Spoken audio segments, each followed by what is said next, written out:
All right, my dear BIBLEin365 brothers and sisters, we have arrived at the book of Zephaniah, and folks, this one is yet another extraordinary one. Now, I have to mention, I say this all the time, we call them the minor prophets, but there is absolutely nothing minor about them, right? The only reason why we call them the minor prophets is because of the size of their work. And here you've only got 3 chapters, but you have to know that the chapters in the book of Zephaniah are remarkable. The insight that you get from Zephaniah is remarkable. Now, a little thing that you should know about Zephaniah, and this is kind of important, right? We really don't know much about him other than he prophesied during the days of King Josiah, who, of course, was the great-grandson of Hezekiah, which is important because he becomes a relative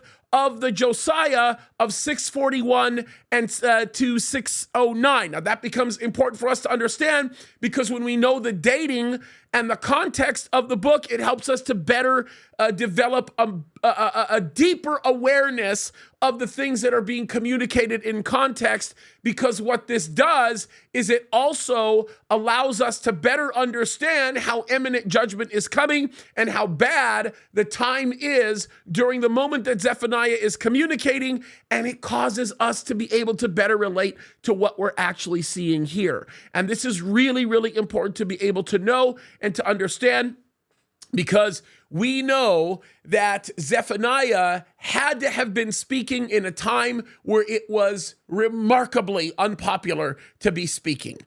Definitely, he would have been very, very, very persecuted for the many things that he had said and the things that he had presented. And that becomes something very important for us, because what that does is it teaches us to recognize how critical it is to bring the message of God regardless of what it does for us, right? Regardless of whether or not we're going to be popular or unpopular as a result of it. And I certainly wish that a lot of my contemporaries, pastors in my time, would absolutely understand this, but they don't. It's all about getting liked, and it's all about having people, follow you in a big following. But the reality of it is it has nothing to do with any of that. And I'll tell you why this is especially critical for me, because Zephaniah dealt with the problem of Molech. Zephaniah dealt with the problem that centered around the idea of people sacrificing babies in the name of sexual pleasure. And this is something that we are seeing today. You know, it's important when you think about this. The world in which we live hates life. We live in a world that is centered around a death culture. When you think of the United States of America, I want you to understand that in the United States of America, it is getting worse in terms of abortions. We celebrate the fact that Roe v. Wade was overturned, but I want you to understand this statistic that might be staggering, especially if you are concerned about civil rights. Think about it like this. 13% of the population that lives in the United States of America are Black people. If you go ahead and you look at that number and you begin to whittle it down some more, that means that 8% of that total number, so you're talking about 13% Blacks, 8% Black female, and then 2.6% of the childbearing population are Black women. Now, I want to stop and back up for just one moment, because if you look at the time that Roe v. Wade was overturned, that number was actually higher. 13% was the same, 8% was the same, but 3% of the childbearing population in this country were Black women, yet they accounted for roughly 45 to 50% of the abortions that were taking place in this country. Now, today, and by the way, that was a year where we had 900,000 abortions. Today, we are headed towards 1.6 million abortions at the end of 2024. 1.6 million. Why? Because of the use of this pill. It is disgusting. It is satanic. It is ugly, but we live in a culture of death. Now, here's the statistic that's going to be even more staggering. 2.6% of the childbearing population in this country now are Black. That's what we can see. Now, there could be some skewing of census numbers. I don't know. But what I can tell you is the accepted number is 2.6%.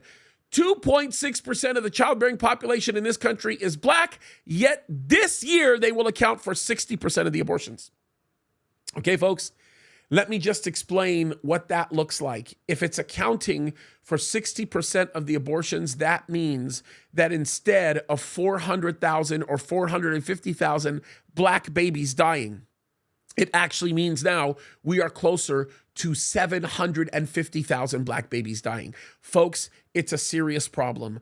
I think Zephaniah is a great book because Zephaniah is going to teach you to better understand the problem with the destruction and the settlement of destruction that comes from people having their heart turned towards the God of pleasure and the cost that that has on a society and a world.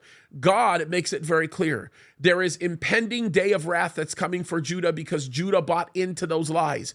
Judah bought into the problem that the world had propagated.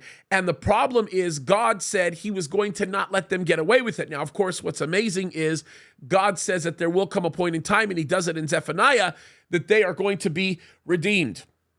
And that God was going to deliver them and God was going to bring them out of this. We read about this in chapter 3, and this is such an important discussion. So we have to know that even in the darkest of days, there is redemption that is still available as long as you have breath in your lungs.